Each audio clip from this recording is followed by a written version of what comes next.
Hello, and welcome to the third episode of my podcast entitled Suboxone Out the Monster. Again, I'm your host, Dr. Don Horner, or Dr. Don. The purpose of this podcast is to convince you to stop opioids and transition to Suboxone. In the last podcast, I talked about buprenorphine in Suboxone being a Schedule III opioid and being safer than Schedule II opioids. So let's talk about schedules today and what they mean. But first, let's talk about the beginning. In 1970, the United States Congress created the Controlled Substance Act, which outlines Schedule 1 through 5 controlled drugs based on a drug's accepted medical use and dependence liability. Now, since 1970, the DEA, or Drug Enforcement Administration, has added, removed, or changed the schedule of many medications. So here we go. 1, 2, 3, 4, 5. Let me describe each one. Schedule 1 drugs have no accepted medical use and high potential for abuse. In other words, these drugs ain't good for nothing. You might get hooked on them, and yep, you might die. Examples of Schedule 1 drugs include heroin, LSD, ecstasy, and peyote. Now, Schedule 2 drugs are substances with high potential for abuse, with use potentially leading to severe psychological and physical dependence. Very dangerous. Examples include Vicodin, cocaine, methamphetamine or crystal meth, methadone, hydromorphone, oxycodone, fentanyl, and others. These are the most common opioids. They are very addictive and are frequently deadly from overdose when you just stop breathing. Not breathing is not a good thing. Schedule 3 opioids have a moderate to low potential for physical and psychological dependence. Examples include Tylenol with codeine, ketamine, anabolic steroids, testosterone, and of course our favorite drug, buprenorphine, as found in Suboxone. Schedule 4 drugs have a low potential for abuse, accepted medical uses, and limited dependence. Examples include Xanax, Soma, Valium, Ativan, Ambien, and Tramadol. Now, Schedule 5 drugs have an even lower potential for abuse than Schedule 4 drugs. Schedule 5 drugs are used mostly to treat diarrhea, coughing, and pain. Examples include Lomotil for diarrhea, Robitussin for cough, and Lyrica for nerve pain. 1 being the most dangerous and 5 being the least dangerous of these drugs. But let's focus on Schedule 2 and 3. Now, opioids are not dangerous to any organ in the body, as opposed to Tylenol, which we think of as a very benign medication. The fact is, if you take enough Tylenol, you'll go into liver failure and you will die. Nobody can save you. Schedule 2 drugs are the bad boys. Fentanyl, hydrocodone, methadone, morphine, oxycodone, and others. These are what I refer to as the people's choice, the favorites. If you take enough of them, you overdose, stop breathing, and you die. Again, buprenorphine is a Schedule 3 opioid, and this is the opioid found in Suboxone. Buprenorphine is a partial opioid agonist. It has a ceiling effect on respiratory depression, so you are much less likely to stop breathing and die. So there you have it. 1, 2, 3, 4, and 5. It's just that all drugs are bad. It's just that some drugs are worse than others. Many years ago, there was a public service announcement by the U.S. government on TV. I think it was during the war on drugs during the Ronald Reagan presidency. It pictured a raw egg next to an egg frying in a skillet. The announcement was, "This is your brain. This is your brain on drugs." To this day, I still remember that image. If you don't remember anything else from this episode, I hope that you remember this image. You can Google it up under "This is your brain, this on drugs." You really don't want to fry your brain, do you? Now, in our next segment, we're going to have another guest. You'll find this guest to be a very convincing guy who has a very interesting story. Till next time. Hello, John. Can you hear me? Yes, sir. Good. Well, we're recording, okay? And number one, Awesome. thank you very much for participating in this project. Absolutely. John, how old are you? I am 49. I will be 50 next month.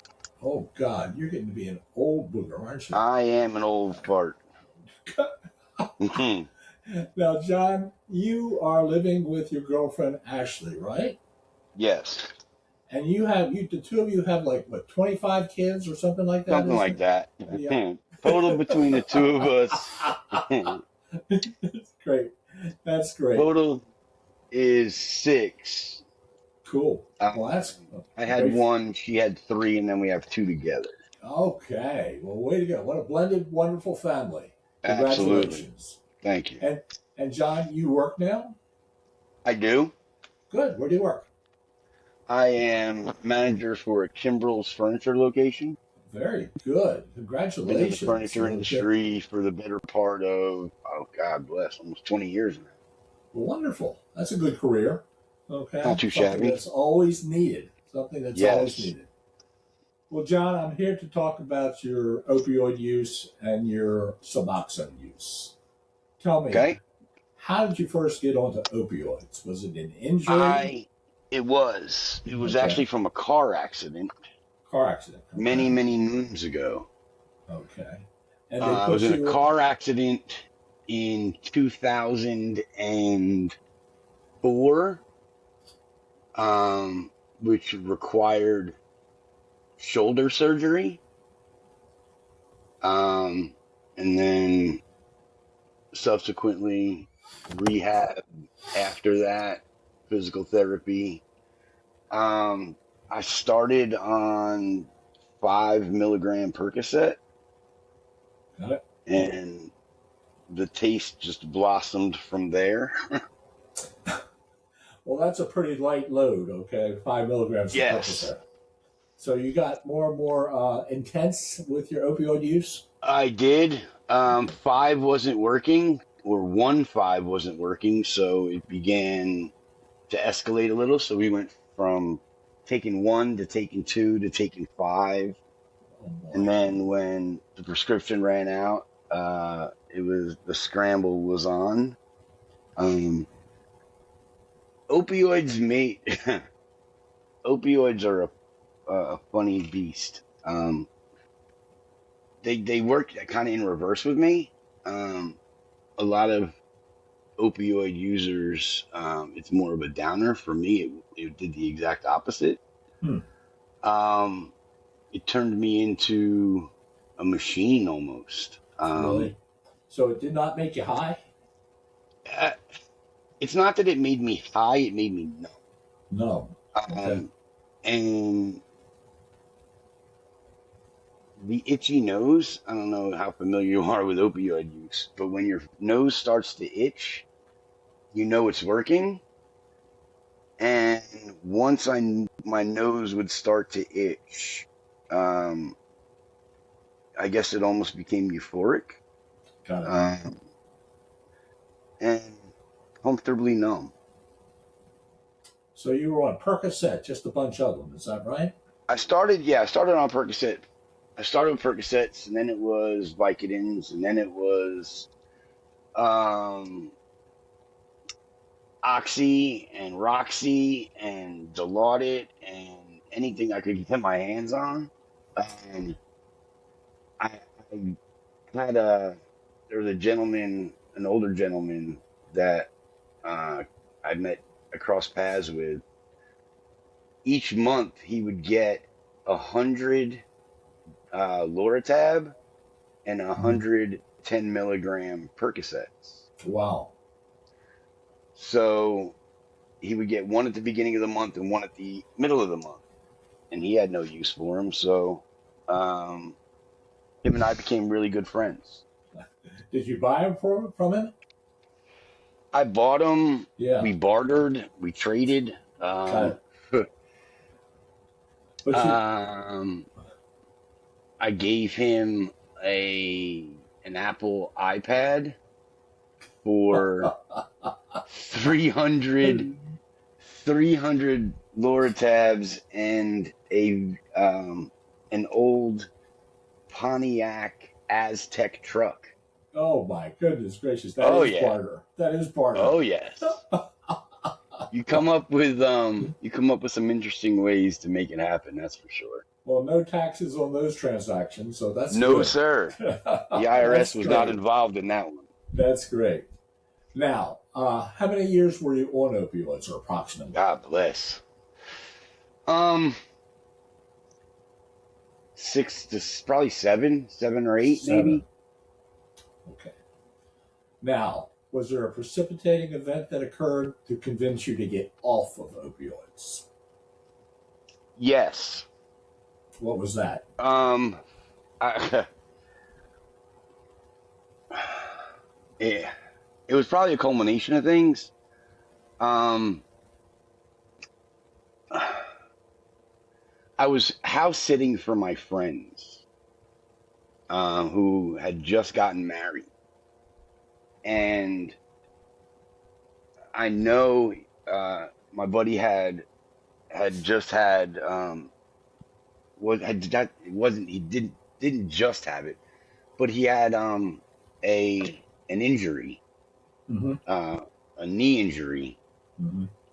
playing basketball, and we were talking. And the funny thing about um, being a drug addict is the secrecy. So you how the lengths you go to try and keep it a secret from everybody. Right. Um, so just in conversations at the bar, he told me he had gone to the doctor, and that they had given him something. And I can remember them going away and me going over to let their dogs out and ravaging Mm. their bathrooms and their bedroom, trying to find this bottle Jesus. Mm. of Percocets. Mm. And I was like, yeah, So this is, you became a thief. Oh, okay. it was pretty bad. I'm sorry. I'm sure No, that was absolutely. depressing. I'm sure that was Absolutely. It depressing. was. I remember being on vacation with my family, staying at my father's house and going through his cabinets, Mm. just looking for pill bottles and not even knowing what it is I'm taking, just Wow. whatever I could find. Um, my mom got sick, and I was traveling back and forth to New Jersey, more frequently, and she was really ill. And I know that they had put her on a bunch of stuff, and just Mm.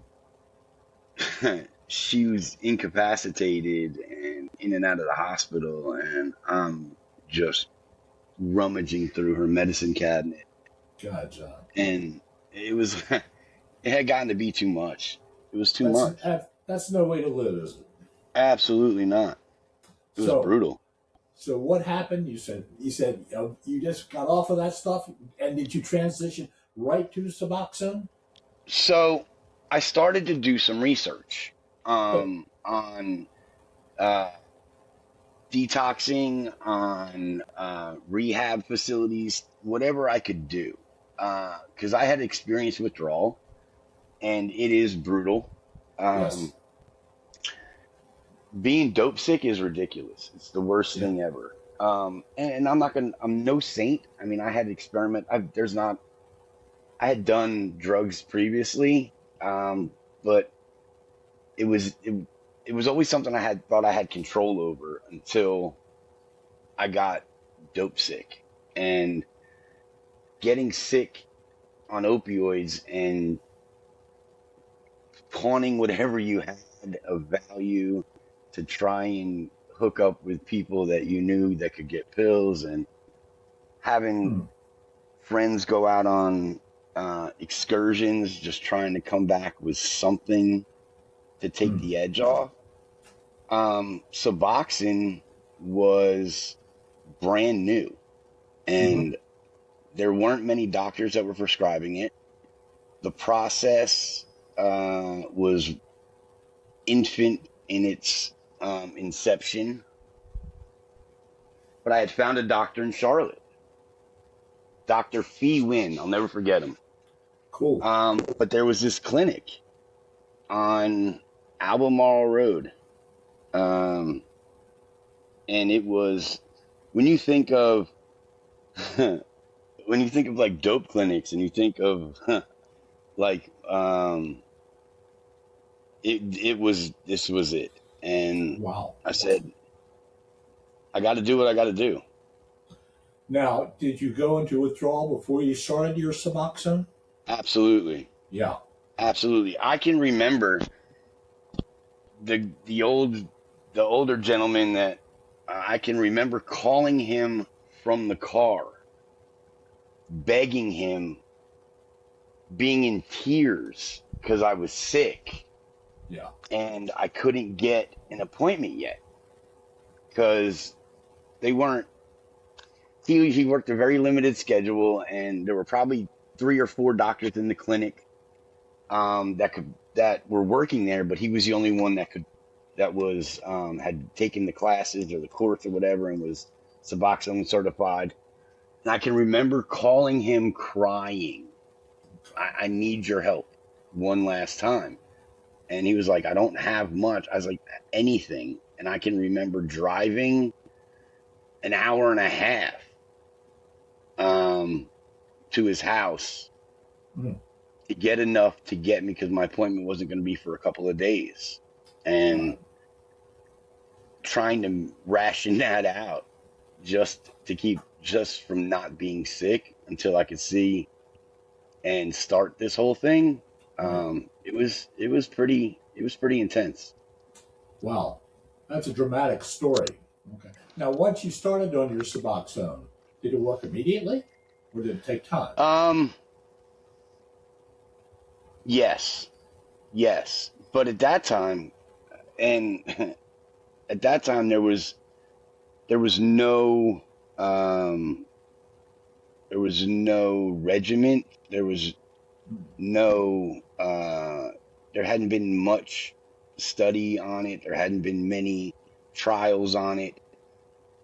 I was prescribed 240 8 milligrams a month. I was Oh, taking God. Yes. I was taking 32 milligrams. A Yeah, day. it was For a kind of day. like it was it was kind of hit and miss. It was trial and error, and to see uh, just kind of what was going to work, how it was going to work. Um, there wasn't any, and I mean, I've been on it now, God bless, since the beginning. So what is that, 16, 17 years? Yes. And Um, you've probably been with me for about 10 years now, haven't you? it's been something like that. Yeah. It's been Wow. yeah, to 2017, so 9 years. Because I started seeing you when I built this house in South Carolina. So Cool. yeah, Cool. Well, I mean, withdrawal symptoms, you feel like you're going to die. Now, nobody dies from withdrawal. Okay. Thank God. But you feel like you're going to die. And the magic of Suboxone, okay, is that it works. And it works very 100%. dramatically. Now, John, what is your life like now compared to when you were scrounging for When I drugs? compared to when I was a junkie, Yeah. Yeah.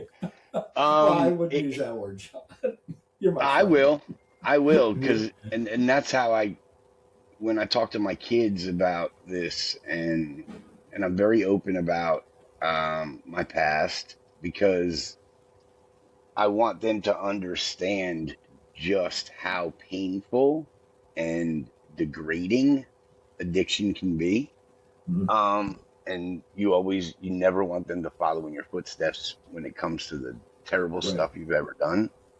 So I'm very open with them about it. So So now, they are well aware of Suboxone. They are well aware of good. my regiment in the morning. Um, I take all my meds to get my day started. But to me, it's become a part of my life that without it would be probably unbearable. Yep. Absolutely. It I can understand that. Well, it's God no bless if you. nothing, Okay. it Because probably does more for the mental anguish than it does the physical. physical. Because the Well, physical withdrawal or the physical addiction, the worst part of being an addict is the torment your mind goes through and the things that your brain does for you to get for it not to feel sick. So Suboxone has eliminated that. I wonderful. know I'll wake up, I'll do what I have to do. I get in the shower, I get dressed, and it's to me it's my insulin as if I was a diabetic. You live your life, and that's a Absolutely. wonderful thing. Okay. And Suboxone is addictive, no question about it. Okay. 100%. If you didn't have it, you would go through withdrawal. But the advantage is you're not going to die. Exactly. You're It not feels going to like it at die. times. Yep. You're not going to It die. feels like it. John, I tell you, this has been very inspirational. You're a brave, very brave person, John, and I wish you all the blessings in the world. Thank you again.